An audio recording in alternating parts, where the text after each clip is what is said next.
আল্লাহ নবী সাল্লাল্লাহু আলাইহি ওয়াসাল্লাম এই মাসের প্রথম দশকে অনেক ফজিলত রয়েছে, এই মর্মে অনেক হাদিস তিনি ব্যক্ত করেছেন, বর্ণনা করেছেন।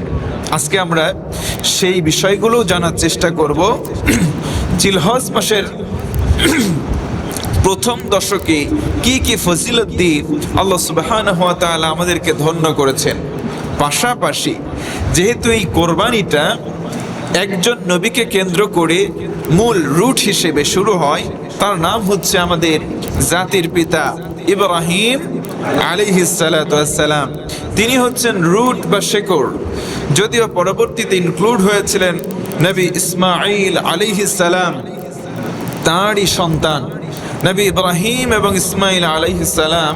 এই দুইজনের স্যাক্রিফাইস বা ত্যাগ বা উৎসর্গের মাধ্যমেই আজকের এই কোরবানিটার প্রচলন চালু হয়েছে। জোরে কোন সুবহানাল্লাহ। আমরা নবী ইব্রাহিম আলাইহিস সালাতু ওয়াস সালামের আকীদা এবং বিশ্বাস অনেক শুনেছি, অনেক জেনেছি। আজকে আবার নতুন করে একটু জানবো নবী ইব্রাহিম আলাইহিস সালামের আকীদা এবং বিশ্বাসটা কেমন ছিল। নবী ইব্রাহিম আলাইহিস সালাতু ওয়াস সালাম আল্লাহতে বিশ্বাস স্থাপন করেছিলেন, তিনি তাওহীদকে মেনে নিয়েছিলেন। সর্বপ্রথম ইব্রাহিম আলাইহিস সালাতু ওয়াস সালাম যখন পৃথিবীতে আগমন করবেন, সে সময় ইসলাম বিরোধী, তাওহীদ বিরোধী এক শক্তি ছিল। সেই অপশক্তির নাম ছিল মিস্টার নমরুদ। সকলে বলুন, তার নাম কি ছিল? নমরুদ। ইব্রাহিম আলাইহিস সালাতু ওয়াস সালাম তার ভিতরে যে তাওহীদি চেতনা, এটা প্রচার করেছিলেন নির্দিষ্ট একটা বয়সের ক্ষণে গিয়ে। কিন্তু তিনি যখন জন্মগ্রহণই করেন নাই, তখন থেকে তার বিরুদ্ধে শত্রু পয়দা হয়ে গিয়েছিল দুনিয়াতে। এজন্য মনে রাখবেন, যারা তাওহীদপন্থী হবে, এক আল্লাহ ভীরু হবে, আল্লাহর তাওহীদকে, একত্ববাদকে নিজে লালন করবে, অন্যের মাঝে প্রচার করতে চাইবে, এই তাওহীদপন্থীদের শত্রু তার জন্মের আগে থেকে ছিল, বর্তমান জীবনে বেঁচে থাকতেও থাকবে, মারা যাওয়ার পরেও তাদের শত্রুর অভাব হবে না। ইব্রাহিম আলাইহিস সালাতু ওয়াস সালাম যখন তিনি জন্মগ্রহণ করবেন, জন্মগ্রহণ করেন নাই, তার মায়ের গর্ভে আসেন নাই, তখন হঠাৎ একদিন এই মিস্টার নমরুদ স্বপ্ন যোগে দেখতে পেল যে তার বিশাল রাজ সিংহাসনটা কোনো এক কম্পনে কম্পমান হচ্ছে, একেবারে ভেঙে চুরমার হয়ে গেছে। জোরে কোন আল্লাহু আকবার। নমরুদ স্বপ্ন দেখলো আমার সিংহাসনটা ভেঙে চুরমার হয়ে গেছে। আর রাত্রিবেলা ঘুম হয় না। ওই রাত্রিবেলা জরুরি মিটিং করে তার যেই হাত দেখে রেখা গণনা করে বা বিভিন্ন সিমটম বালা মুসিবত দেখে যারা গণনা করে ভবিষ্যৎ বলতো, তাদেরকে আমরা বলি গণক। কি বলি? গণক। নবী করিম সাল্লাল্লাহু আলাইহি ওয়াসাল্লাম বলেছেন, যে ব্যক্তি গণকের কাছে হাত দেখালো সে ব্যক্তি মুশরিক। যে ব্যক্তি গণকের কাছে কি হাত দেখালো যে বলো তো গণক সাহেব, আমার হাতে কি আছে? শনির দশা আছে নাকি মঙ্গলের নামে অমঙ্গল আছে, নাকি আগামীতে আমার কয়টা বাড়ি, কয়টা বিয়ে, কয়টা সন্তান, আমার সম্পদে আয় উন্নতি কেন হচ্ছে না, বিদেশ যেতে পারবো কি পারবো না, এমন দেখবেন রাস্তার মোড়ে মোড়ে হাত দেখা পাবলিক গণক আছে না? আল্লাহর রাসূল বলেছেন, গণকের কাছে যে ব্যক্তি গেল সে ব্যক্তি আর মুসলমান থাকে নাই, সে ব্যক্তি মুশরিক হয়ে গেছে। জোরে কোন নাউজুবিল্লাহ। অনেকে আছে টিয়া পাখির কাছে যায় ভাগ্য জানার জন্য। টিয়া পাখি খাম তোলে, তুলে এই জায়গায় দেয়, লিখে দেয় অমুক। ওই জায়গায় যখন ফুলটা পড়ে বা কাগজটা পড়ে, বলে দেয় তোর ভাগ্য ভালো রে, তোর সামনের দিকে কোনো ফাড়া নাই। আবার বলে তোর ফাড়া আছে, হাত দেখে আর এমন ভাবে ভয় দেখায়, ওই লোকটাও ভয় পায়, বলে বাবা তাইলে এখন আমি কি করব? ভাই কি করবি মানে কিছু টাকা পয়সা দে। এইগুলো হচ্ছে ধান্দাবাজ। যে ব্যক্তি হাত দেখে, যে ব্যক্তি আপনার ভবিষ্যৎ বলতে পারে, তারে গিয়ে আপনি চর দেবেন, একটা ঠাইসে কষে একটা চর মারবেন।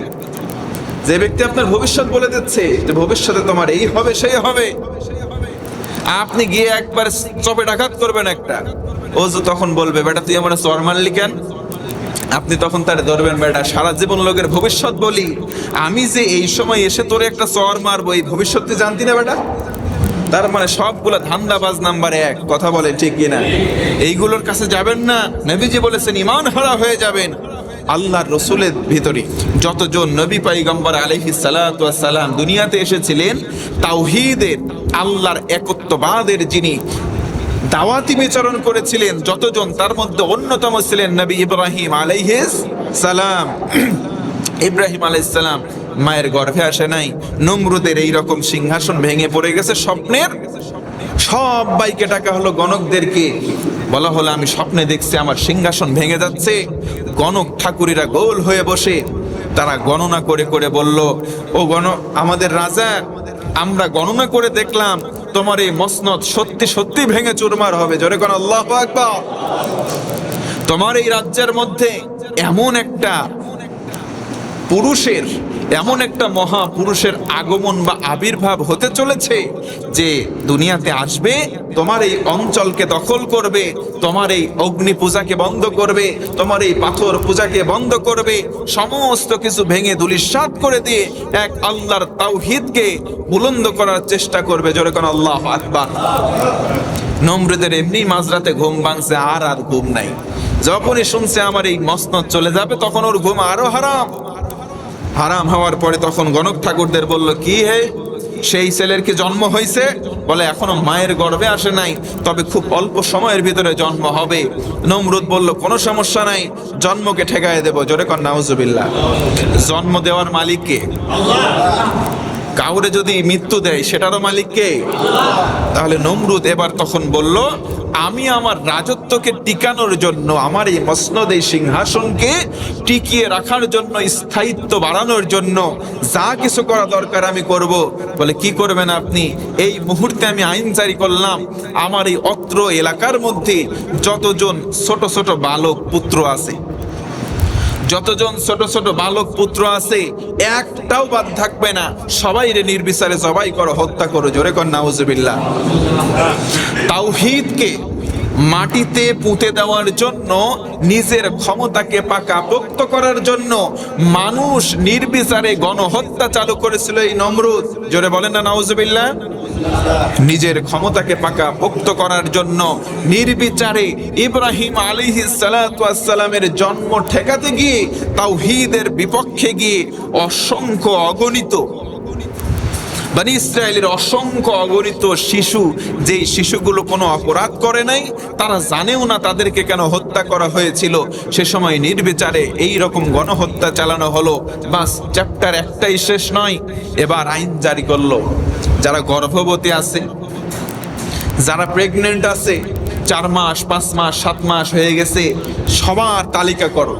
এলাকার মধ্যে সব তালিকা করা হলো, যারা প্রেগনেন্ট আছে এরকম গর্ভবতী মায়েদের কাছে গোয়েন্দা লাগিয়ে দেওয়া হলো যে কি শিশু জন্মগ্রহণ করে, যদি ছেলে হয় সঙ্গে সঙ্গে হত্যা, মেয়ে হলে ছেড়ে দাও। একটু জোরে কর না নাউজুবিল্লাহ। এটা কি কোনো মানবিক আচরণ হতে পারে? এটা এক কথায় মানবতা বিরোধী একটা কাজ। কথা বলেন ঠিক কিনা? তার মানে বোঝা গেল মানবতা বিরোধী কিন্তু কর্মসূচি ওই নমরুদের জামানা থেকে শুরু হয়ে গেছিল। কথা বলেন ঠিক কিনা? মানবতা বিরোধী অপরাধ করে কারা, দোষী হয় কারা? তাওহীদপন্থী ছিলেন ইব্রাহিম আলাইহিস সালাম। আসুন সামনের দিকে যাওয়া যাক, কিভাবে মানবতা বিরোধী কাজ করার পরে একজন করলো মানবতা বিরোধী কাজ আর দোষ চাপালো মানবতার পক্ষের লোকেদের উপরে। একটু ঘটনার সামনের দিকে যাওয়া যাক। কষ্ট হচ্ছে? কষ্ট হয়? বাহিরে অত্যন্ত গরম পড়তেছে আজকে এত পরিমাণে টেম্পারেচার এবং ভ্যাপসা একটা গরম, প্রায় নাভিশ্বাস হয়ে যাচ্ছে। আল্লাহ তাআলা তার রহমতের ফুলকধারা দিয়ে যেন আমাদেরকে ধন্য করে পড়ে না। আমরা আসলে, আমি ইতোপূর্বে বলেছিলাম যে আমাদের পাপমাত্রা বাড়বে তো তাপমাত্রাও বাড়বে, আমাদের পাপমাত্রা কমবে তো তাপমাত্রাও কমবে। দিন দিন চিন্তা করে দেখেন, আপনি আপনার বিবেকের কাছে চিন্তা করে দেখেন, প্রশ্ন করে দেখেন, আমাদের পাপমাত্রাও কমছে না, তাপমাত্রাও কমবে না। আজকে যদি এই মুহূর্তে আমরা সম্মিলিতভাবে একটা প্রয়াস ব্যক্ত করি, এই মুহূর্ত থেকে আমাদের পাপমাত্রা কমিয়ে দেব, আল্লাহ পাকও বলবেন তাপমাত্রাও কমায় দেব। কথা বলেন ঠিক কিনা? এজন্য উদাত্ত আহ্বান জানাই, পাপের মাত্রা দিন দিন বেড়ে যাচ্ছে, আসুন আমরা পাপ মুক্ত নিজেদের জীবন গঠনের চেষ্টা করি। বলেন ইনশাআল্লাহ। তালিকা করা হলো, যেই সমস্ত সন্তান ডেলিভারি হয়, সন্তান পুত্র সঙ্গে সঙ্গে জবাই করে হত্যা, আর কন্যা হলে ছেড়ে দেওয়া হয়। সারাক্ষণ সব শেষ, এবারে আবার নতুন করে আইন জারি করলো, না আমার এই সিংহাসন, আমার এই মসনদকে রক্ষা করতে হলে আর কি কর্মসূচি, আর কর্মসূচি হচ্ছে একটা, এখন বলা হলো এই এলাকায় বিয়ে নিষিদ্ধ করে দেওয়া হোক, বিবাহ বন্ধনে আবদ্ধ হওয়াকে নিষিদ্ধ করে দেওয়া হলো। এমনকি বলা হলো যারা বিবাহিত স্বামী স্ত্রী একসঙ্গে আর রাত্রি যাপন করতে পারবে না, সময় কাটাতে পারবে না, স্বামীদের জন্য আলাদা পৃথক থাকার ব্যবস্থা করে দিল, স্ত্রীদের জন্য থাকার আলাদা ব্যবস্থা করে দেওয়া হলো। আচ্ছা বলেন, এটাও কি মানবতার পক্ষের কোনো কাজ হতে পারে?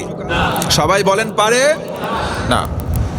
অসামাজিক একটা কাজ করলো, স্বামী স্ত্রী বিয়ে করেছে একসঙ্গে থাকতে পারবে না, এমনকি নতুন করে কেউ বিয়েও করতে পারবে না। জোরে কর নাউজুবিল্লাহ। আচ্ছা আল্লাহ বলেন, আমি আল্লাহ চাই এটা, ফাআলুল লিমা ইউরিদ। আল্লাহ নিজে কোরআনে বলেন, আমি যেটা চাই সেটাই করি, আমি যখন যা ইচ্ছা করি সেটাই করি। নমরুদ ইচ্ছা করতেছে আমি ইব্রাহিমের জন্ম নিতে দেব না, ইব্রাহিম মানে তাওহীদপন্থী, আমি তাওহীদের বিপক্ষে রুখে দাঁড়াবো, ওর জন্ম কেমন করে ঠেকাতে হয় সবগুলো কর্মসূচি নিব। প্রথম কর্মসূচি, জীবিত ছোট ছোট বালকদেরকে হত্যা করা হলো। দ্বিতীয় কর্মসূচি, যারা নবজাতক শিশু জন্মগ্রহণ করলো পুরুষগুলোকে অর্থাৎ বালকগুলোকে হত্যা করা হলো। 3 নম্বর কর্মসূচি, বিয়ে বন্ধ করে দেওয়া হলো। তার মানে এই যে বিয়ে করা প্রাপ্তবয়স্ক এবং বয়স্কা হলে দিতে হবে, এটা একটা সামাজিক বন্ধনের জন্য বা সামাজিক একটা শৃঙ্খলা বজায় রাখার জন্য একটা অন্যতম কাজ। নবী করিম সাল্লাল্লাহু আলাইহি ওয়াসাল্লামের সুন্নাহ আছে যেখানে, বরকত আর রহমত আছে সেখানে। কিন্তু আজকেও দেখেন পৃথিবীর দিকে তাকিয়ে আজকে বিবাহ কি কেমন করে কঠিন করা হয় সেই দিকে আমরা পায়তারা করি, বিবাহ সহজ করি না। আজকে বিশেষ করে বাংলাদেশে যুবকরা বিয়ের কথা মুখে আনবে কি বলে, দেনমোহর দিতে হবে 20 লাখ টাকা, 10 লাখ টাকা, ওরে আগেই ভয় দেখায় দেয়। অথচ নবী করিম সাল্লাল্লাহু আলাইহি ওয়াসাল্লাম বলেছেন, যেই বিবাহে খরচ কম হয় সেই বিবাহের মধ্যে আল্লাহর বরকতের পরিমাণ বেশি থাকে। আর আজকে আমাদের সমাজে দেখেন বিয়ের মধ্যে ওরে বাবারে কি পরিমাণে খরচ হয়, যেই বিয়েতে বেশি খরচ হয় মনে রাখবেন নবীজির হাদিস, সেই বিয়েতে বরকত আর রহমতের পরিমাণ কমে যায়। নাউজুবিল্লাহ কোন। বিয়ে করতে হবে স্বাভাবিকভাবে, যদি ইবাদতের নিয়তে করেন, অল্প কিছু সামর্থ্য অনুযায়ী ব্যয় করেন, ওর মধ্যে আল্লাহর বরকত থাকবে। যেই বিয়েতে খরচের পরিমাণ বেশি হয় রহমতের পরিমাণ কমে যায়, আর যেই বিয়েতে খরচের পরিমাণ বেড়ে যায় ওই জায়গায় কি রহমত থাকে? জোরে বলেন থাকে? আল্লাহ নবী সাল্লাল্লাহু আলাইহি সাল্লাম এটাকে সহজ করলেন, আমরা কঠিন বানাইছি। আবার মেয়ের যারা গার্জিয়ান আছেন, এখানে অনেকে আছেন, আমি একটি কথা বলি, কিছু মনে করবেন না। অনেক মেয়ের অভিভাবক আছে, তারা চিন্তা করে একটা ছেলেকে যদি প্রস্তাব দেওয়া হয় আপনার মেয়ের সঙ্গে বিবাহ দেওয়া হবে, আপনারা প্রথম প্রশ্ন করেন ছেলে করে কি? ছেলে কি করে? যদি বলা হয় ছেলে সুন্দর, 5 ওয়াক্ত নামাজ পড়ে, চরিত্র ভালো, কার সঙ্গে বখাটেদের সঙ্গে মেশে না, গাঁজা খায় না, ডাইল খায় না, নাকি ডাইল খাওয়া চলে না এলাকায়? চলে। বিভিন্ন আশেপাশে মানুষের আঁকড়া আশেপাশে কি বসে? আশেপাশে বসে আমাদের জেলায়। এইগুলোর সঙ্গে সম্পৃক্ততা নাই, ছেলেটার চরিত্র অত্যন্ত ভালো। তখন মেয়ের বাবা বলে ছেলে কি করে, চাকরি কামাই কত? বলে করে একটা জায়গায় এক কোম্পানিতে চাকরি করে, অথবা দিন এনে দিন খায়, প্রতিদিন সে 1000 টাকা ইনকাম করে, মাস শেষে 30,000 টাকা হয়, দিন এনে দিন খাবে, তোমার মেয়েকে সুখে রাখার সামর্থ্য তার আছে।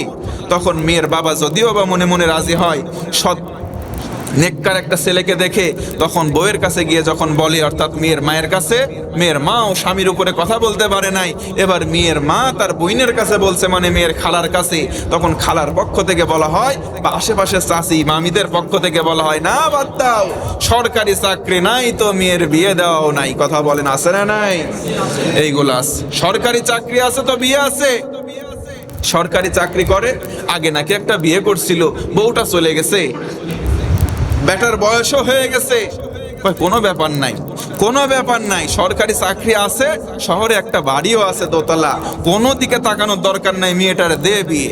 এইরকম বিয়ে বর্তমান সমাজে আছে না নাই? এই কথা বলেন আছে না নাই? আমি ওই সমস্ত অভিভাবকদেরকে বলছি, মনে রাখবেন, টাকার সঙ্গে মেয়ের বিয়ে দিবেন না।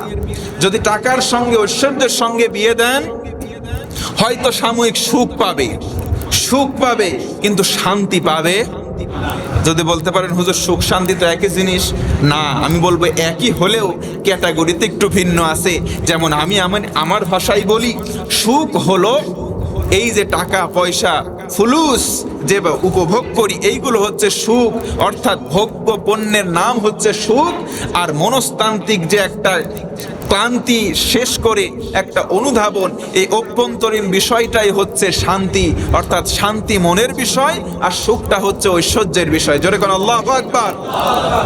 দেখবেন ওই মেয়েটাকে আপনি সরকারি চাকরি থেকে বিয়ে দিলেন, কয়দিন পরেই দেখবেন শান্তি আর নাই, সুখও চলে গেছে, ওই জায়গায় অশান্তির বাসা বাঁধে। আবার কয়েকদিন পরে দেখবেন ওই যে আপনি বয়স্ক একটা মানুষের সঙ্গে মেয়ের বিয়ে দিলেন, বয়সের তারতম্যের কারণে তাদের ভিতরে বন্ডিংটাও ঠিক মতো হয় না। আবার কিছুদিন পরে দেখবেন যার সঙ্গে বিয়ে দিলেন ওই বেটা তো এমনিতেই বয়স্ক হয়ে গেছে, কিছুদিন পরে যখন বেশি বয়স্ক হয়ে যাবে, এই যুবতী মেয়েটার আপনি বিয়ে দিলেন, তার চরিত্রের পদস্খলন হওয়ার সম্ভাবনা 190% থেকে যায়। কথা বলেন ঠিক কিনা? এজন্য আসেন, শুধুমাত্র টাকার দিকে নয়, বরং ন্যায় নিষ্ঠাবান একজন ভালো ছেলের সঙ্গে আমাদের মেয়েদেরকে বিয়ে দেওয়ার চেষ্টা করবো ইনশাআল্লাহ। বিয়ে বন্ধ করে দিল নমরুদ। এবারে কি হলো? বিয়ে বন্ধ। এজন্য কি করা যায়? একটা বাহিনী তৈরি করা হলো, স্পেশাল ফোর্স, স্পেশাল একটা বাহিনী তৈরি করা হলো। এই বাহিনীদেরকে একজন দায়িত্বশীল বানানো হলো, যে সব কিছুর অবজারভেশন তুমি করবা। তার নাম হলো আজর। সকলে জোরে বলেন তো, তার নাম কি? আজর। আজর তার নাম। কোন কোন রেওয়ায়েতে বলা হয়েছে তার নাম তারেক। আজরকে দায়িত্ব দেওয়া হলো সব ডিপার্টমেন্টের হেড, তুমি শুধু অবজারভেশন করবা, সবাই দায়িত্ব ঠিক মতো পালন করতেছে কিনা, কোন স্বামী তার স্ত্রীর কাছে গেল কিনা, কেউ কারো মেয়ের ছেলের সঙ্গে বিয়ে দিল কিনা, এইগুলা তুমি দেখবা। খবরদার এই কাহিনীগুলো সমাজে ঘটতে দেওয়া যাবে না। ইব্রাহিম আলাইহিস সালাতু ওয়াস সালামের এখনো কোনো নামও নাই, কোনো গন্ধ। কি বুঝতে কষ্ট হচ্ছে? কষ্ট হয়? একটু জোরে বলেন তো আল্লাহু আকবার। ইব্রাহিম আলাইহিস সালাতু ওয়াস সালামের কোনো নামও নাই, কোনো গন্ধ নাই। ইব্রাহিম আলাইহিস সালামের বাবার নাম হলো আজর। সকলে বলেন তো কি? আজর। বাহিনীকে সেট করে দেওয়া হলো, তোমাদের দায়িত্ব, স্বামী স্ত্রী এক হতে পারবে না, কেউ নতুন করে বিবাহ বন্ধনে আবদ্ধ হতে পারবে না। বাহিনীদেরকে লেলিয়ে দেওয়া হলো, বাহিনীগুলো শিফট করেছে। শিফট, ডে শিফটে কিছু লোক ডিউটি করে, নাইটে কেউ কেউ ডিউটি করে। ডেতে যারা শিফটে ডিউটি করে রাত্রেবেলা ঘুমায়, রাত্রে যারা নাইট ডিউটি করে তারা দিনের বেলা ঘুমায়। এইগুলোর অবজারভেশনের হেড যাকে দেওয়া হলো, ইব্রাহিম আলাইহিস সালামের বাবা হলো সে। জোরে কোন আল্লাহু আকবার। একদিন হঠাৎ করে আল্লাহ পাকের ইশারা, হঠাৎ করে একটা বাতাস প্রবাহিত হলো, হাওয়া বাতাস আসলো, এমন সুন্দর হাওয়া চলে আসলো। ওই হাওয়াতে রাত্রিকালীন সময়ে যারা নৈশ প্রহরী ছিল, পাহারা দিচ্ছিল বাহিনীগুলো, হঠাৎ করে ওই বাতাসটা চলে এসে তাদের গায়ে লাগলো, আর তাদের সবার ভিতরে তন্দ্রার একটা ভাব চলে আসলো। জোরে কোন সুবহানাল্লাহ। তারিখুল ইসলাম যারা ইতিহাস বেত্তা, তারা বলেছেন ওই বাতাসের ভিতরে দুইটা ঔষধ ছিল বা মেডিসিন ছিল। এক, যখন নমরুদের সমস্ত বাহিনীদের উপরে ওই বাতাসের প্রবাহ বা ফুলকোধারা লাগলো, সবার মধ্যে তন্দ্রাচ্ছন্ন চলে আসলো, ঘুমের ভাব চলে আসলো, সবাই ঘুমের কোলে নিমগ্ন হয়ে পড়লো। জোরে কোন আল্লাহু আকবার। ওই একই বাতাস ইব্রাহিম আলাইহিস সালাতু ওয়াস সালামের বাবা আজরের গায়েও লাগলো, আর তার ভিতরে একটু রোমান্টিকতা, ভালোবাসা, একটু যৌবনের তাড়না বেড়ে গেল। জোরে কোন আল্লাহু আকবার। লক্ষ্য করে দেখলো সবাই তো দেখে ঘুমায়। আরে সবাই দেখে ঘুমায়, আমি আছি হেড, আমি আছি প্রধান দায়িত্বে, আমার ভেতরেও তো একটু রোমান্টিক ভাব চলে আসছে, সুযোগ একটা যায়, এই সুযোগে একটু বউয়ের ঘর থেকে ঘুরে আসি। জোরে কোন আল্লাহু আকবার। চলে গেলেন ইব্রাহিম আলাইহিস সালামের আম্মার কাছে, রোমান্টিক কিছুক্ষণ সময় পার করলেন, আবার সেখান থেকে চলে আসলেন। ঠিক ইন দ্য মেন টাইম, ওই সময়ের ভিতরেই ইব্রাহিম আলাইহিস সালাতু ওয়াস সালামকে তার মায়ের গর্ভে আল্লাহ কবুল করে নিলেন। জোরে কোন আল্লাহু আকবার। দেখছেন? একটু চিন্তা করে দেখছেন? একটু চিন্তা করে দেখেন, যে এই সমস্ত বাহিনীদেরকে পাহারাই দিল নমরুদ, যে তোমরা দেখবা আমার মসনদকে, আমার ক্ষমতাকে পক্ষীগত করতে, আমার ক্ষমতাকে টিকিয়ে রাখার জন্য যেই কর্মসূচি দিলাম, থার্ড অ্যান্ড ফাইনাল কর্মসূচি, কেউ যাতে মিলিত না হয়, কোনো নতুন বিয়ে যাতে না হয়, পাহারা দিবা। পাহারা দিতে দিতে দিতে দিতে এক সময় তো ভাই ক্লান্তি আসতেই পারে, ওরাও তো মানুষ, কথা বলেন ঠিক কিনা? ক্লান্তি চলে আসছে, তন্দ্রা চলে আসছে, আর মুহূর্তের ভিতরে ঘুমায় গেছে। ঘুমাইছে যখন, তাওহীদের যেই ধারকার বাহক হবে ইব্রাহিম আলাইহিস সালাতু ওয়াস সালাম, যখন ওই বাহিনীগুলো ঘুমায় গেল, অর্থাৎ বাহিনীগুলো ঘুমায় গেল যখন, তাওহীদের সূত্রপাত হলো তখন। জোরে কোন আল্লাহু আকবার। পৃথিবীর সঙ্গে মিলান, গোটা পৃথিবীর সঙ্গে মিলান। তাওহীদ আছে যেখানে, বাতিল সেখানে থাকতে পারে। আজকে হয়তো আছে, কালকে হয়তো থাকবে, পরশু হয়তো থাকবে, একদিন না একদিন নিশ্চিহ্ন হবেই হবে, কথা বলেন ঠিক কিনা? ইব্রাহিম আলাইহিস সালাতু ওয়াস সালামের মায়ের গর্ভে তিনি চলে আসলেন, কনসিভ হয়ে গেল। আল্লাহু আকবার। ইব্রাহিম আলাইহিস সালাতু ওয়াস সালাম দিন যায় বড় হয়, দিন যায় বড় হয় মায়ের গর্ভে। 1 মাস 2 মাস করতে করতে যখন নির্দিষ্ট সময় চলে আসলো, ডেলিভারি হওয়ার পূর্ব মুহূর্ত পর্যন্ত এই আইন কিন্তু বন্ধ হয় নাই। গোটা দেশে কিন্তু আইন জারি আছে, গোটা দেশে কিন্তু আইন জারি আছে। আর দেখবেন যেখানে বিবাহকে কঠিন করা হয়, বিবাহকে বন্ধ করা হয়, সেই জায়গার মধ্যে গোপনে পাপের কাজ এবং জেনাহের কাজ বেড়ে যায়, কথা বলেন ঠিক কিনা? তৎকালীন সময়ে ঠিক সেই রকমই হলো। বিবাহ যেখানে বন্ধ করা হয়, এক কথায় হালালকে যেখানে বন্ধ করা হয়, হারাম সেখানে গোপনে হোক আর ওপেনে হোক এমনিতেই বেড়ে যায়। আজকে সমাজে এই জন্য বলি, উদাত্ত আহ্বান জানাই, যারা দায়িত্বশীল আছেন, যারা সমাজপতি, যারা পরিবারের প্রধান আছেন, যাদের অধীনে কন্যা আছে, বোন আছে, তাদের প্রতি বলি, আপনার ছোট ভাই আছে, আপনার ছোট সন্তান আছে, বিবাহ উপযুক্ত হয়ে গেছে, আপনি তাদেরকে বেশি দিন রাখবেন না, তাদেরকে পোক্ত করবেন না, বেসন বানাবেন না, তাদেরকে উপযুক্ত সময় আসলে বিবাহ দিয়ে দেবেন, ইনশাআল্লাহ বলেন। কারণ এই বিবাহকে কঠিন করতে করতে আপনার বোন, আপনার মেয়ে, আপনার ভাই, আপনার সন্তান কোথায় কোনো অপকর্ম করে না বসে, আল্লাহ মাফ করুক যদি করেই বসে, এইগুলোর দায়ভার শুধু তারাই, আপনি আমি দায়িত্বশীল, তার অভিভাবক হওয়ার কারণে আমরাও পাবো। এজন্য একটু সচেতন হব তো ইনশাআল্লাহ। ইব্রাহিম আলাইহিস সালাতু ওয়াস সালাম বড় হলেন, সংক্ষিপ্ত করে বলি, যখন তার মায়ের গর্ভপাত হবে সে সময় তার পেটটা ছিল স্বাভাবিক। পৃথিবীতে 2টা নবী আলাইহিস সালাতু ওয়াস সালামের মায়ের গর্ভে থাকাকালীন সময় 2 জন নবী কেবলমাত্র মায়ের গর্ভে ছিলেন, কিন্তু মায়ের পেটটা আমাদের মায়েদের মতো উঁচু হয় নাই। জোরে কোন আল্লাহু আকবার। কয়টা নবী? 2টা নবী। 1 নম্বর হচ্ছেন আমাদের নবী মুহাম্মদুর রাসূলুল্লাহ সাল্লাল্লাহু আলাইহি ওয়াসাল্লামের মায়ের পেটটা ছিল স্বাভাবিক, আর ইব্রাহিম আলাইহিস সালাতু ওয়াস সালামের মায়ের পেটটাও ছিল একদম স্বাভাবিক। জোরে কোন আল্লাহু আকবার। এটা হয়তো আল্লাহ পাক যে কোনো কারণে করেছেন, সম্মানে হোক আর তার মর্যাদার দিক থেকে হোক, অথবা বিভিন্ন রকমের শত্রুদের হাত থেকে ইব্রাহিম আলাইহিস সালাতু ওয়াস সালামকে বাঁচাবেন, এই কারণেই হোক। এজন্য মনে রাখবেন, আল্লাহ তাওহীদকে পৃথিবীতে জয়ী ক্ষমতা হিসেবে দেখাতে চান। এজন্য হয়তো গোপনে কারো কারণে জন্ম হয়ে যাবে, আপনি আমি ইসলামের বিরুদ্ধাচরণ করতে করতে কিয়ামত পর্যন্ত বেঁচে থেকে করেই যাব। দেখবেন এমন একটা সময় আসবে, তাওহীদের ধারক বাহক এইরকম ইব্রাহিম আলাইহিস সালাতু ওয়াস সালামের মতো সন্তান হঠাৎ করে সামনে এসে জন্মগ্রহণ করবে বা নাজিল হয়ে যাবে, কথা বলেন ঠিক কিনা? তার মানে আমরা ইসলামের যে শেষ প্রান্তি লগ্নে পৌঁছে গেছি। কখন দেখবেন হঠাৎ করে ইমাম আল মাহদি আমাদের মাঝে চলে আসবে। আমরা ইমাম মাহদির অপেক্ষায় সবাই আছি না নাই? সবাই বলেন আছি না নাই? দেখবেন হঠাৎ ইমাম আল মাহদি আমাদের মাঝে চলে আসবে, আমরা তার অপেক্ষায় আছি, আমরা দাজ্জালের বিরুদ্ধে রুখতে চাই, কথা বলেন ঠিক কিনা? ইব্রাহিম আলাইহিস সালাতু ওয়াস সালাম ভূমিষ্ঠ হলেন, তার মা চিন্তা করলেন, বাড়িতে যদি জন্ম দেই তাহলে তো বাহিনী আছে, এসে ধরে নিয়ে যাবে, ছেলে হলে তো হত্যা করবে। যাই হোক, আমি চলে যাই পাহাড়ের একটা গুহার কাছে। তিনি বাড়ি থেকে একটু আড়ালে একটা পাহাড়ের গুহায় গেলেন। সেখানে কোনো রকম দায়ী লাগে নাই, কোনো রকম সাহায্যকারী লাগে নাই। আল্লাহ পাকের পক্ষ থেকে রহমে আর ফজলে আর বরকতে ইব্রাহিম আলাইহিস সালাতু ওয়াস সালামের আম্মা একাই ইব্রাহিম নবী আলাইহিস সালামকে ভূমিষ্ঠ করে। জোরে কোন আল্লাহু আকবার। একা ভূমিষ্ঠ হয়েছে, কোনো রক্তপাত হয় নাই, সব কিছু স্বাভাবিকভাবে হয়ে গেছে। হওয়ার পরে সেখানে তিনি দুধ পান করালেন, রেখে বাড়িতে আসে, একটু পর যায়, দুধ পান করায় আবার চলে আসে। যদি চিন্তা করে, আমি যদি এই ছেলের কথা আমার স্বামীরে বলি অথবা অন্য কেউ জানে, তাহলে তো নিয়ে জবাই করে ফেলবে। বিধায় এখানে থাক, কষ্ট করে আমি আসবো, যাব আর তারে দুধ পান করিয়ে রেখে যাব। তিনি তাই করতে থাকলেন। কিন্তু কি আজীব ব্যাপার, কি মজার কথা, কি আশ্চর্যের ব্যাপার! একদিন দুধ পান করাই, বারবার এসে পরের দিন এসে দেখি ইব্রাহিম আলাইহিস সালাতু ওয়াস সালাম ছোট্ট বাচ্চা যেন 1 মাসে বড় হলে যত বড় হতো একদিনের অন্তরে অত বড় হয়ে যায়। জোরে আল্লাহু আকবার।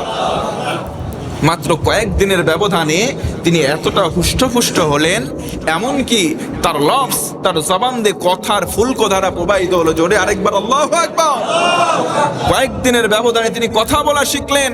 কয়েক মাস বড় হলে যেই সন্তানগুলো বড় হতো ওই রকম বড় হয়ে গেছে। প্রথম কথা, ও মা, ও মা, বলো তো, আমি জানতে চাই ওই যে বড় বড় দেখা যায় এটার নাম কি? মা বলে এটার নাম তো খেজুর গাছ, এইটার নাম ওই গাছ, এইটার নাম সেই গাছ। আবার তখন ছোট্ট সন্তান জিজ্ঞেস করে, মা ওই যে দেখা যাচ্ছে 4 পা দিয়ে হেঁটে হেঁটে বেড়াই, এটার নাম কি? মা বলে এটার নাম দুম্বা, এটার নাম গরু, এটার নাম বকরি। সবগুলো শিক্ষা দেয়। সুবহানাল্লাহ পড়েন। বিরক্ত হচ্ছেন? বিরক্ত হন? ছোট্ট বালক কথা বলা শিখছে, এগুলো প্রশ্ন করতেই পারে। আমাদের সন্তানগুলো কিন্তু বারবার প্রশ্ন করে, বাবা এটা কি, মা এটা কি? আপনি আমি মাঝে মধ্যে বিরক্ত হয়ে যায়, বেশি ঘ্যান ঘ্যান করিস না তো, চুপ থাক। এগুলো করবেন না, এগুলো করবেন না। তাদের খাসলাত হচ্ছে বারবার বলা, আপনার আমারও দায়িত্ব হচ্ছে বারবার তাদেরকে শিক্ষা দেওয়া। কি ইনশাল্লাহ পড়েন? করবেন তো ইনশাল্লাহ?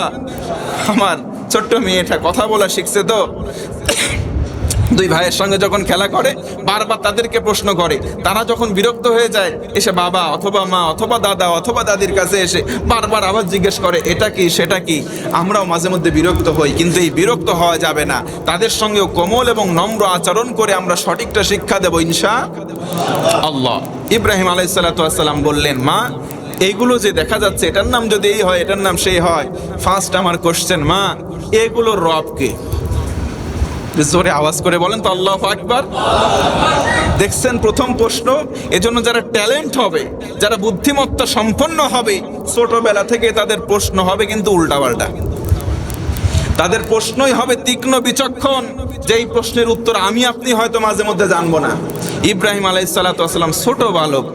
আমাদের প্রশ্ন হলে আমরা বলতাম যে এটা গরু না, এটা হাম্বা, এটা ব্যাগ, এটার নাম টিকটিকি, এটার নাম সুসু হাঁস, এরকম শিক্ষা দিতাম। কিন্তু ছোট্ট বালক আসলে যারা হবে না ধারালো খুরালো, যাদের তীক্ষ্ণতা হবে তারা ছোটবেলা থেকেই তীক্ষ্ণ এবং একবারে ঝাঁঝালো। কথা বলেন ঠিক কিনা? ইব্রাহিম আলাইহিস সালাতু ওয়াস সালাম বললেন, মা সব কিছু ঠিক আছে, আমি প্রথম জানতে চাই এইগুলোর রবের নাম কি? জোরে কোন আল্লাহু আকবার। মা আশ্চর্যিত হয়ে বলে, বাবারে এগুলোর রব বা মালিক সেগুলো তার নাম হচ্ছে আজর, যে তোমার বাবা।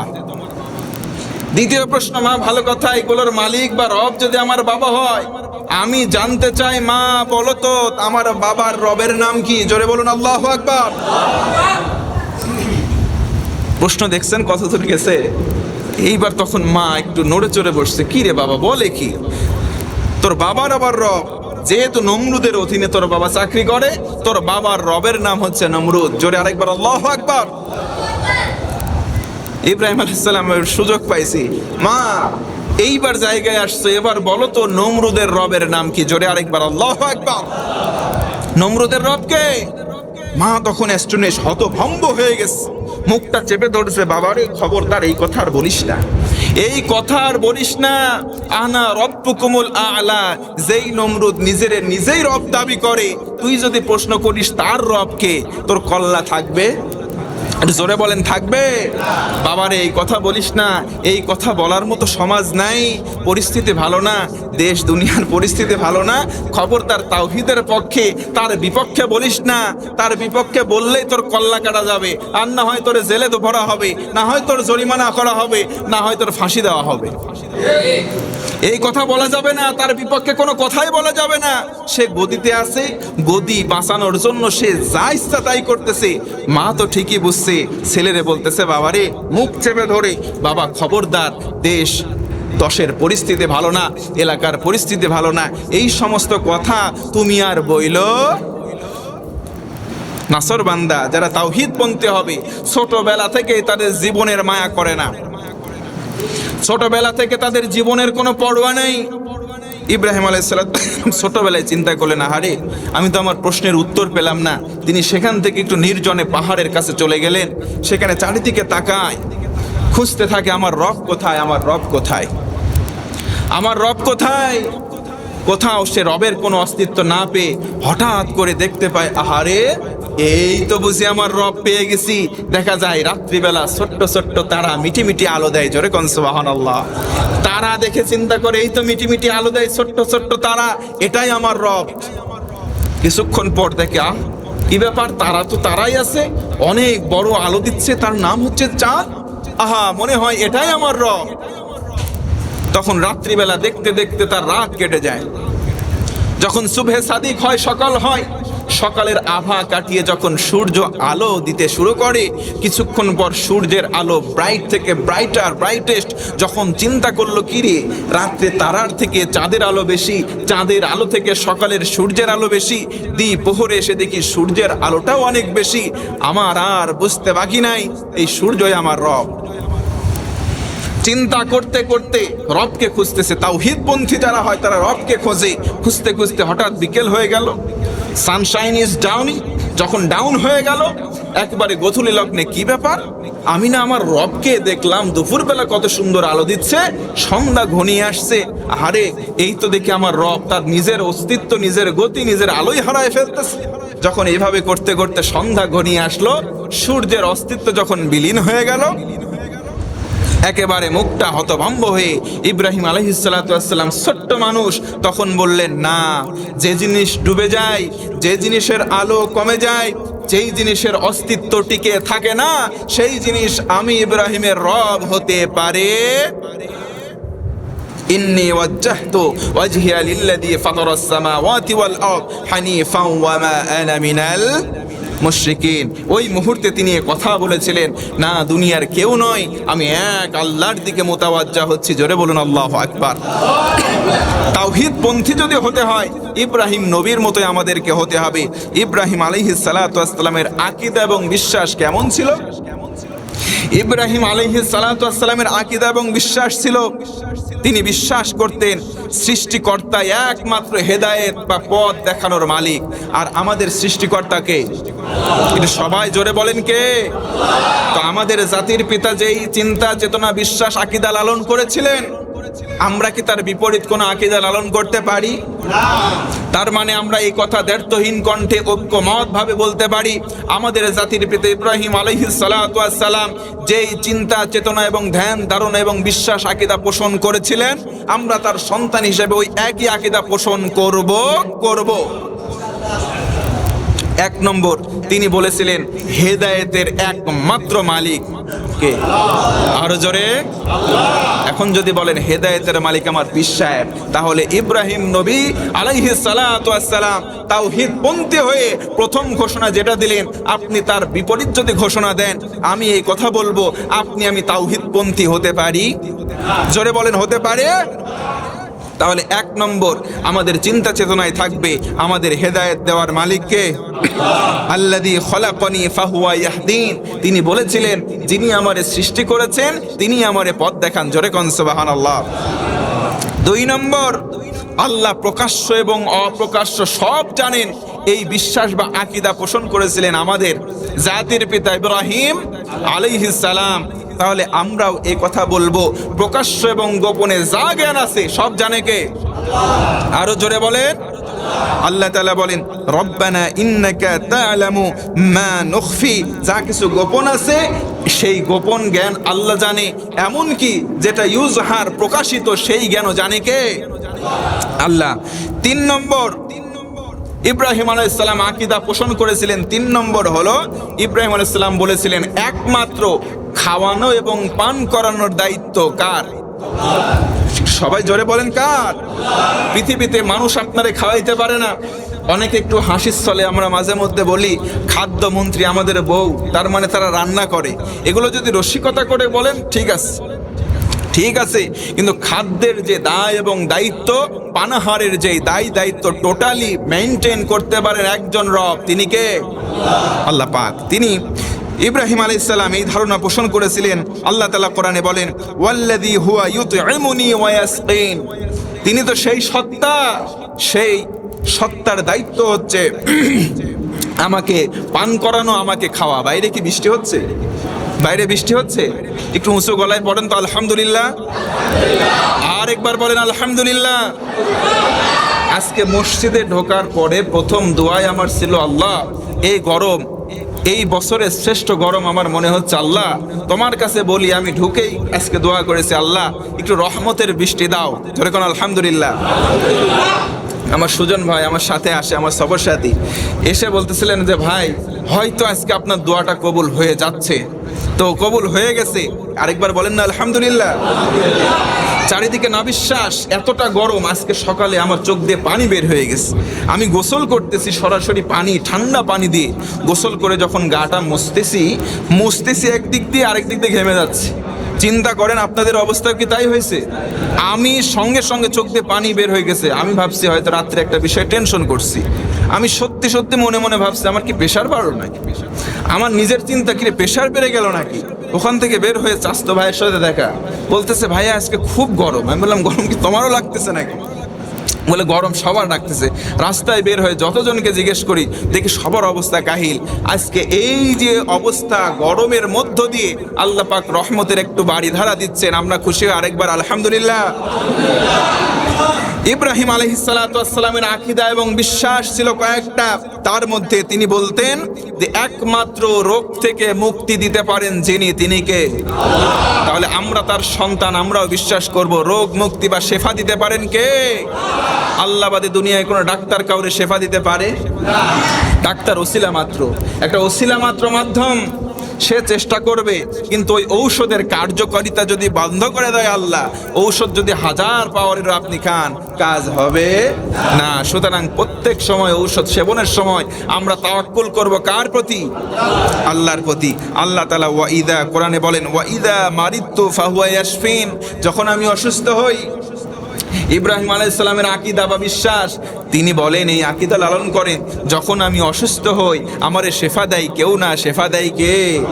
আল্লাহ। এরপরে ইব্রাহিম আলাইহিস সালাম 1 2 3 4 5 নম্বর আকীদা পোষণ করেন। তিনি বলেন একমাত্র বান্দার পাপ যিনি মাফ করতে পারেন তিনি কে? আল্লাহ পাক। আমরাও এই আকীদা পোষণ করব ইনশাআল্লাহ। আল্লাহ তাআলা বলেন ওয়াল্লাযী আতমা আন ইয়াগফিরনি, আমারে ক্ষমা করতে পারে একজনই সত্তা। আর জোরে বলেন কে? আল্লাহ। তারপরে 6 নম্বর, একমাত্র মৃত্যু এবং জীবন দান করতে পারেন। এই আকীদা বা বিশ্বাসগুলো কিন্তু ইব্রাহিম আলাইহিস সালামের কনসেপ্ট। আমরা যারা তার সন্তান, অবশ্যই আমাদেরও এই ধারণা, এই থিওরি, এই আকীদা, এই বিশ্বাসগুলো লালন করতে হবে, মানতে হবে এবং বিশ্বাস করতে হবে ইয়াকিনের সাথে ইনশাআল্লাহ। বলেন আল্লাহ তাআলা বলেন ওয়াল্লাযী ইউমিতুনি সুম্মা ইউহয়িন, যিনি একবার মরণ দেয় তিনিই তো আবার জীবন দেয়, আর যিনি মরণ দেয় আবার জীবন দেয়, আরেকবার বলেন না তিনি কে? আল্লাহ। তারপরে তার আকীদা হচ্ছে অন্তর বিশুদ্ধ করে পরকালে যিনি পার করতে পারেন, বান্দারে মাফ করে পরকালে যিনি পার করতে পারেন, অর্থাৎ বিপদ আপদ মুসিবত থেকে, জাহান্নামী থেকে বাঁচায় জান্নাতে যিনি বানাইতে পারেন তিনি আল্লাহ। এরপরে তার আকীদা বা বিশ্বাস হচ্ছে একমাত্র সর্বশেষ, যে পৃথিবীতে যত মঙ্গল, কল্যাণ, অকল্যাণ, পৃথিবীতে যা কিছু হয় সব কিছুর একচ্ছত্র মালিকানা কে? মালিকানা কার হাতে? টোটালি। এই যে আকীদাগুলো তিনি পোষণ করেছেন, আমরাও পোষণ করব ইনশাআল্লাহ। পড়েন আর জোরে পড়েন ইনশাআল্লাহ। এই যে আমরা জিলহজ মাসে প্রবেশ করব, আজকেই হয়তো চাঁদ উঠবে, তো জিলহজ মাসে যখন প্রবেশ করবই, এই জিলহজ মাসের প্রথম 10 দিন আমরা কিছু আমলের সঙ্গে থাকবো ইনশাআল্লাহ। বলেন যারা এই যে কোরবানি দিবেন, অনেকের এই যে নখ, দাড়ি, গোঁফ, অবাঞ্ছিত লোমগুলো আছে, আজকের এই সন্ধ্যার আগে কেটে ফেলবেন। অনেকে কেটে ফেলেছেন আলহামদুলিল্লাহ জুমার আগে। যারা এখনো জানেন না হয়তো, তারা আজকে গিয়ে যদি সুযোগ থাকে এই কাজটা আজকে সন্ধ্যার আগে করে ফেলবেন। একবারে কোরবানির পরে আবার কাটবেন, তাহলে এর মাধ্যমে অনেক ফজিলত আল্লাহ পাকের পক্ষ থেকে আমরা পাবো। 2 নম্বর, আমরা জিলহজ মাসের যে প্রথম 9টা দিন আছে, অর্থাৎ 10ম দিনে তো আমরা কোরবানি দিব, ওই দিনে রোজা রাখা হারাম। কোরবানির দিনে রোজা রাখা কি হারাম? কোরবানির দিন, ওই ঈদের দিন রোজা রাখা কি হারাম, ওই দিনে রোজা রাখা যাবে না। তার আগদিন পর্যন্ত আমরা টানা 9 দিনই নফল সিয়াম পালন করতে পারি। এই সিয়ামের অনেক ফজিলত আছে, জোরে কোন সুবহানাল্লাহ। 3, বেশি বেশি নফল ইবাদত করা। কারণ নবীজি আমার একটি হাদিসের মধ্যে বলেন যে এই আরাফা, এই 9 দিন, এই 10ম দিন সহ এই 10 দিনের মর্যাদা এবং বরকত কত রয়েছে এটা নির্দিষ্ট করা নাই। তার মানে আল্লাহ এই কয়দিন, অর্থাৎ এই প্রথম 10 দিনে রহমতের যে দরজা আছে সবার জন্য একবারে খুলে দেয়, উন্মুক্ত করে দেয়।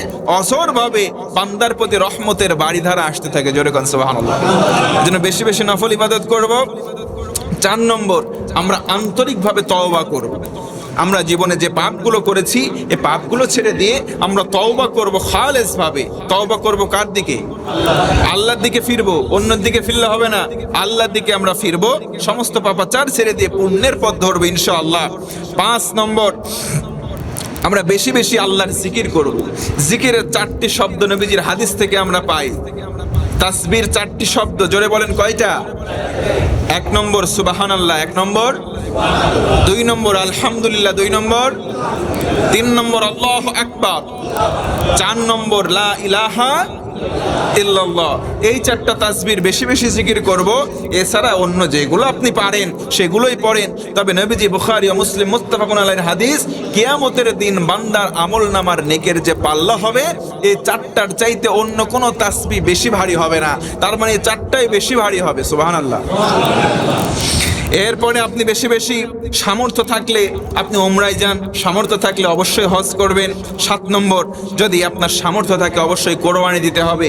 প্রশ্ন আসে আমাদের কাছে, হুজুর কোরবানি কি 7 ভাগে দেওয়া জায়েজ আছে? প্রশ্ন আসে আমাদের কাছে, অনেকে আজকেও প্রশ্ন করছেন, হুজুর একটা গরুতে 7 ভাগ দেওয়া জায়েজ আছে? আরেকজন এসে বলতেছে, হুজুর 7 ভাগ দেব তো, কিন্তু 7 জনের 1 জন, আমার তো সামর্থ্য কম, দিছি ভাগা নিছি একটা, কিন্তু আরেকজন যে আছে সুদেল সুদখোর, কোরবানি কি জায়েজ হবে?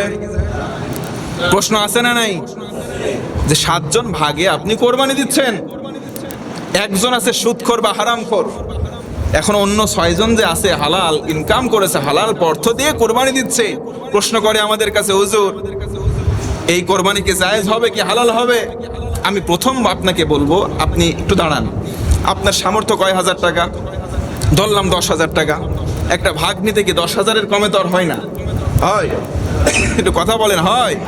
সাধারণত হয় না। তো 10,000 টাকায় আপনি ভাগে না দিয়ে আপনি একটা 10,000 টাকাতে বকরি কেনেন, একটা ছাগল কেনেন, ছাগল কিনে নিজে নিজে দেন। মনের ভিতরে যদি এত কনফিউশন থাকে, সর্বপ্রথম এটার সলিউশন হচ্ছে আপনি নিজে একটা বকরি কেনেন। দাঁত উঠছে এমন একটা বকরি কেনেন 10-12 হাজার টাকা দিয়ে, আপনি নিজে একটা কোরবানি দেন। এতে তো আর কোনো কনফিউশন থাকে? জোরে বলেন থাকে? আপনি এই কাজটা করেন। এখনো তারপরেও যারা প্রশ্ন করে, আমি স্পষ্ট করছি, একটু মনোযোগ বাড়ান। কেউ যদি 7 ভাগে কোরবানি দেয়, 7 জনের মধ্যে 1 জনের অর্থ যদি অবৈধভাবেও হয়, হারাম ইনকামের হয়, 7 জনের কোরবানির মধ্যে কার কোরবানি কবুল হবে এটা আমরা কেউ বলতে পারবো না। কবুল হবে কে, কারটা বলতে পারেন কে? আমরা কেউ বলতে পারবো না। তবে কোরআন এবং হাদিসের মূল কথা হচ্ছে, 1 জনের বোঝা আল্লাহ অন্যের উপরে বোঝা হিসেবে চাপিয়ে দেন না। আল্লাহ এতটা বেইনসাফি নয়। এজন্য মনে রাখবেন, কোরবানি আপনারটা আপনার অন্তরের সঙ্গে, আপনার খুলুসিয়াত ঠিক তো আপনার কোরবানি কবুল হবে ইনশাআল্লাহ। আর যদি আপনার ওই যে 7 জনের ভিতরে 1 জন আছে হারামখোর, ওই হারাম ইনকামের অর্থ ওর মধ্যে থাকলে যে আপনার কোরবানিতে ব্যাঘাত ঘটবে, আল্লাহ এতটা বেইনসাফি নয়। তবে আপনি চিন্তা করবেন এবং চেষ্টা করবেন ওই রকম ভাগেতে কোরবানি না দিয়ে একা একা কোরবানি দেওয়ার চেষ্টা করবেন সামর্থ্য অনুযায়ী, ইনশাআল্লাহ বলেন। আমার মন বলছে বিষয়টা ক্লিয়ার। তার মানে 7 জন একটা ভাগে আপনি দিলেন, 1 জন হারাম ইনকাম আছে, এই 6 জনেরটা কবুল হবে না এইরকম সরাসরি ফতোয়া নাই, বরং এই 6 জনেরটা কবুল হবে কিনা আল্লাহ সবচাইতে ভালো জানে। আর আল্লাহ কোরআন এবং হাদিসের নির্দেশের মূল কথা হচ্ছে, এই 1 জনের পাপের ভার 6 জনকে আল্লাহ দেবে না, আল্লাহ দেবে না। এজন্য আমরা, তবে উত্তম কাজ হচ্ছে, এই দিক দিয়ে আমরা ওই যে পানি বাঁধে না রাস্তায়, এই দিক দিয়ে শহরে যাওয়া যায়, আবার এই দিক দিয়ে চাঁদমারি হয়েও স্টেডিয়ামের পাশ দিয়েও শহরে যাওয়া যায়।